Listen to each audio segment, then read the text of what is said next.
Impossible à nouveau de prétendre à une quelconque exhaustivité lorsqu'on aborde le chiffre 7. C'est d'ailleurs pour cette raison que je dois, une nouvelle fois, déployer un polyptyque afin de pouvoir parler du symbolisme du 7 dans toute une série de domaines. En effet, vous ne le savez que trop bien, 7 correspond aux 7 jours de la semaine, aux 7 branches du chandelier juif, la Ménorah, aux 7 sacrements de la religion chrétienne, et plus exactement du catholicisme, baptême, Eucharistie, réconciliation, confirmation, ordre, mariage et onction des malades, aux 7 vertus. Si l'on additionne les 4 vertus cardinales, déjà évoquées, la force, la prudence, la justice et la tempérance, et les 3 vertus théologales, foi, espérance et charité. Aux 7 péchés capitaux, l'orgueil, l'avarice, la luxure, l'envie, la gourmandise, la colère et la paresse.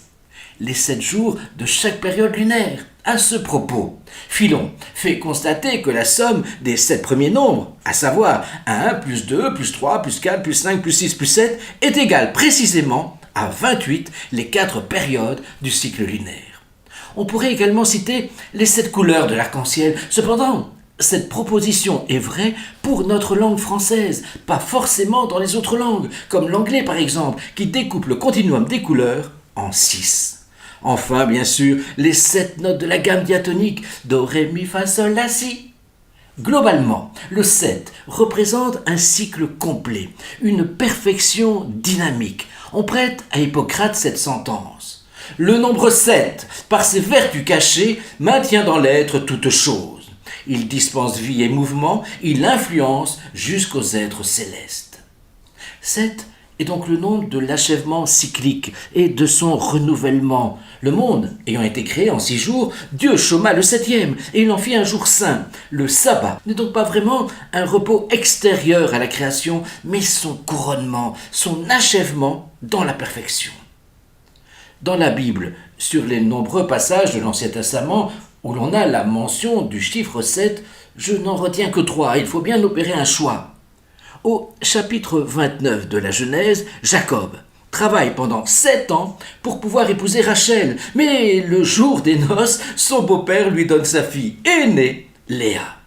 Jacob doit encore travailler 7 autres années pour Rachel.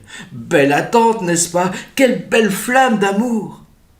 Au chapitre 41, toujours de la Genèse, alors que Joseph est emprisonné en Égypte, Dieu envoie à Pharaon une vision prophétique dans laquelle 7 vaches grasses se font manger par 7 vaches maigres. Également, 7 épis pleins et beaux se font engloutir par 7 épis vides, maigres et brûlés par le vent. Cette vision symbolise 7 années d'abondance, bien sûr, suivies de 7 années de famine. La prise de Jéricho a été, dit-on, tout à fait miraculeuse. En effet, Dieu a ordonné aux Israélites de marcher autour de Jéricho silencieusement. À l'aube, 7 jours de suite, avec à leur tête 7 prêtres qui soufflent dans 7 trompettes devant l'arche d'alliance. On peut imaginer l'angoisse des habitants de Jéricho, terrifiés en voyant et en entendant une telle procession. Le 7e jour, les Israélites doivent faire 7 fois le tour de la ville. Au 7e tour, en plus du son retentissant des trompettes, tout le peuple pousse de grands cris et les murailles s'écroulent. 3 épisodes de l'Ancien Testament sur les dizaines et les dizaines qu'il aurait été possible ici d'énumérer. Lors de la prochaine séquence, nous verrons la présence du 7 dans le Nouveau Testament et dans l'islam.